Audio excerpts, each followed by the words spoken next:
Students, কেমন আছো তোমরা? উইথ এসএস ম্যাম চ্যানেলে তোমাদের সবাইকে স্বাগত। আজকে তোমাদের যে বাংলা ব্যাকরণ বই আছে ভাষাচর্চা, সেই ভাষাচর্চা বইয়ের ষষ্ঠ অধ্যায় সমাসের সমস্ত হাতে কলমের প্রশ্ন উত্তরগুলো করিয়ে দেব। চলো তবে শুরু করি।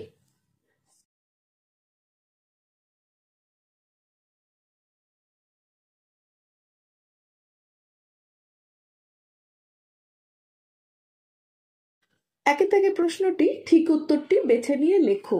একের এক, অর্থের দিক থেকে সম্বন্ধযুক্ত দুই বা তার বেশি পদকে অথবা একটি উপসর্গ ও একটি পদকে এক পদে পরিণত করার নাম কি? উত্তর এখানে আছে চারটে: সন্ধি, কারক, সমাস ও বাচ্য। তো আমরা জানি এটা হবে সন্ধি। একের দুই, যেসব পদের সমাস হয় তাদের প্রত্যেকটিকে কি বলা হয়? সমস্যমান পদ। একের তিন, সন্ধির দ্বারা গঠিত সমাসবদ্ধ পদের একটি উদাহরণ হলো কি হবে? ছাতা মাথায়, খেচর, গ্রামান্তর, শীতই। উত্তরটা হবে শীতই। একের চার, প্রতিটি সমস্যমান পদের অর্থ যে সমাসে প্রধানভাবে বোঝায় তাকে বলা হয় কি? দ্বন্দ্ব সমাস। একের পাঁচ, যে সমাসের ব্যাস বাক্যে পূর্বপদের সঙ্গে কারক বা অকারক বিভক্তি বা বিভক্তি সহ অনুসর্গ থাকে, কিন্তু সমাসবদ্ধ পদে সেই বিভক্তি বা অনুসর্গ লোপ পায় এবং পরপদের অর্থ প্রাধান্য পায়, তাকে বলা হয় কি? তৎপুরুষ সমাস। একের ছয়, শূন্য বিভক্তিযুক্ত দুটো বিশেষ্য বা দুটো বিশেষণ পদ দিয়ে অথবা শূন্য বিভক্তিযুক্ত একটি বিশেষ্য পদ ও একটি বিশেষণ পদের সহযোগে যে সমাসের সমস্ত পদ তৈরি হয় এবং পরপদের অর্থ প্রাধান্য পায় তাকে বলা হয় কি? কর্মধারয় সমাস। একের সাত, দ্বিগু সমাসে পূর্বপদটি কি থাকে? সংখ্যা বিশেষণ। একের আট, দ্বি অর্থাৎ দুই, গো অর্থাৎ গরুর বিনিময়ে কৃত, এটি হলো তদ্ধিতার্থক দ্বিগুর উদাহরণ। একের নয়, নিত্য সমাসে ব্যাস বাক্য হয় না, কিংবা ব্যাস বাক্য করতে হলে সমার্থক অন্য পদের প্রয়োজন হয়। একের দশ, রোদে যা পোড়া রোদে পোড়া, এটি হলো অলোপ উপপদ তৎপুরুষের উদাহরণ। দুয়ের থেকে প্রশ্নটি, নিচের প্রশ্নগুলোর উত্তর নিজের ভাষায় লেখো। দুয়ের এক, সন্ধি ও সমাসের একটি পার্থক্য লেখো।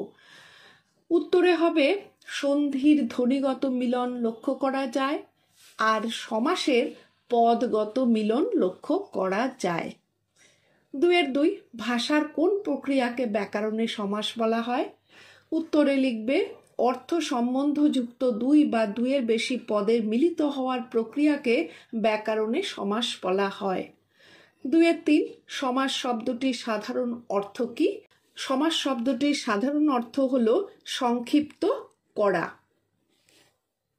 এবার দুয়ের চারের দাগের প্রশ্নটা কি? নিচের প্রতি ক্ষেত্রে সংজ্ঞা নির্দেশ করো। দুয়ের চারের এক, সমস্ত পদ। সমাস করে যে নতুন পদটি তৈরি হয় তাকে বলে সমস্ত পদ। দুয়ের চারের দুই, সমস্যমান পদ। যে কয়টি পদ মিলে সমাস হয় তার প্রতিটিকে বলা হয় সমস্যমান পদ। দুয়ের চারের তিন, ব্যাস বাক্য কাকে বলে? যে বাক্য বা বাক্যাংশ দিয়ে সমস্যমান পদগুলোর অর্থ ব্যাখ্যা করা হয় তাকে বলে ব্যাস বাক্য। দুয়ের চারের চার, পূর্বপদ কাকে বলে? সমস্যমান পদগুলোর প্রথমটির নাম পূর্বপদ। দুয়ের চারের পাঁচ, উত্তরপদ কাকে বলে? সমস্যমান পদগুলোর শেষেরটির বা পরের পদটির নাম পরপদ বা উত্তরপদ। দুয়ের পাঁচ, দ্বিগু শব্দের আক্ষরিক অর্থ কি? দ্বিগোর বিনিময়ে কেনাকে বলা হয় দ্বিগু। দুয়ের ছয়, উপমিত কর্মধারায় এবং উপমান কর্মধারায় সমাসের একটি পার্থক্য লেখো। উপমিত কর্মধারায় সমাসে সাধারণ ধর্মের উল্লেখ থাকে না, এখানে পূর্বপদ ও উত্তরপদ দুটি বিশেষ্য হয়। উপমান কর্মধারায় সমাসে পূর্বপদ উপমান ও উত্তরপদে সাধারণ ধর্ম থাকে। এর পূর্বপদটি বিশেষ্য ও উত্তরপদটি বিশেষণ হয়ে থাকে। 2-7 রূপক কর্মধারয় সমাস বলতে কি বোঝো? যে কর্মধারয় সমাসে পূর্বপদে উপমেয় এবং উত্তর পদে উপমান এবং এদের মধ্যে অভেদ বা অভিন্নতা কল্পনা করা হয় তাকে রূপক কর্মধারয় সমাস বলে। 2-8 বাক্যাশ্রয়ী ও একশেষ দ্বন্দ্ব সমাসের মধ্যে পার্থক্য কোথায়? উত্তরে লিখবে বাক্যাশ্রয়ী সমাসে বাক্য বা বাক্যাংশ সমাসবদ্ধ পদ রূপে ব্যবহৃত হয়, যেমন সব পেয়েছি দেশ। আর একশেষ দ্বন্দ্ব সমাসে 2 বা তার বেশি পদের মিলন হয়ে থাকে এবং সেটি একটি পদে পরিণত হয়, যেমন আমি, তুমি ও সে হলো আমরা। 2-9 একটি উদাহরণের সাহায্যে নিত্য সমাসের বিষয়টি বুঝিয়ে দাও। উত্তরে লিখবে যে সমাসে সমস্যমান পদগুলো নিত্য অর্থাৎ সর্বদাই সমাসবদ্ধ থাকে তাকে নিত্য সমাস বলে। ব্যাস বাক্যহীন যে কোনো সমাসকেই নিত্য সমাস বলে, যেমন কেবল কণিকা হলো কণিকা মাত্র। 2-10 সংখ্যা বহুব্রীহি ও দ্বিগু সমাসের পার্থক্য কি?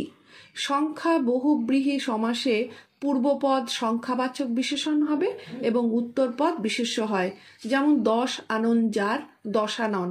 আর দ্বিগু সমাসে সমস্ত পদটি একটি বিশেষ্য বা বিশেষণ পদ এবং পূর্বপদের চেয়ে বিশেষ্য পদের প্রাধান্য থাকে, যেমন নবরত্নে সমাহার নবরত্ন। 3 দাগে প্রশ্নটি সমাসের নাম, তার ব্যাস বাক্য ও সমস্ত পদটা উল্লেখ করতে হবে। যেমন বিশেষ্য পদের সঙ্গে বিশেষ্য পদের দ্বন্দ্ব, এটা একটা ব্যাস বাক্য হতে পারে ভাই ও বোন, সমস্ত পদটা কি হবে? ভাই বোন। একশেষ দ্বন্দ্ব, তুমি ও সে হলো ব্যাস বাক্য আর সমস্ত পদটা হবে তোমরা। অপাদান তৎপুরুষ, রোগ থেকে মুক্ত হবে ব্যাস বাক্য, সমস্ত পদটা হবে রোগ মুক্ত।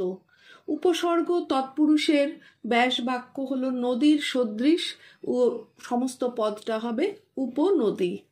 না বহুব্রীহির ব্যাস বাক্য হবে নেই শোক যার, সমস্ত পদটা হবে অশোক। সমাসের নাম সংখ্যা বহুব্রীহি, ব্যাস বাক্য হতে পারে পঞ্চ আনন যার, সমস্ত পদ পঞ্চানন।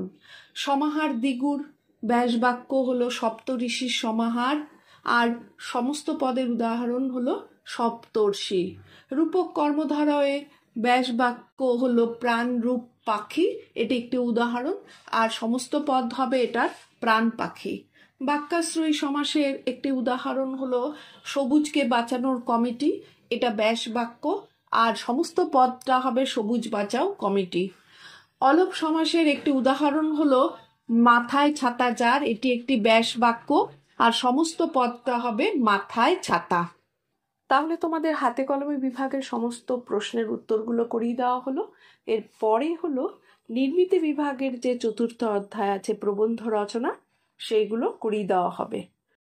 এখনো যারা উইথ এসএস ম্যাম চ্যানেলটি সাবস্ক্রাইব করোনি তারা চটপট সাবস্ক্রাইব করো আর লাইক শেয়ার কমেন্ট করতে একদম ভুলবে না, আর বেল বাটনটি তো অবশ্যই অন করে রাখবে। চলো টাটা।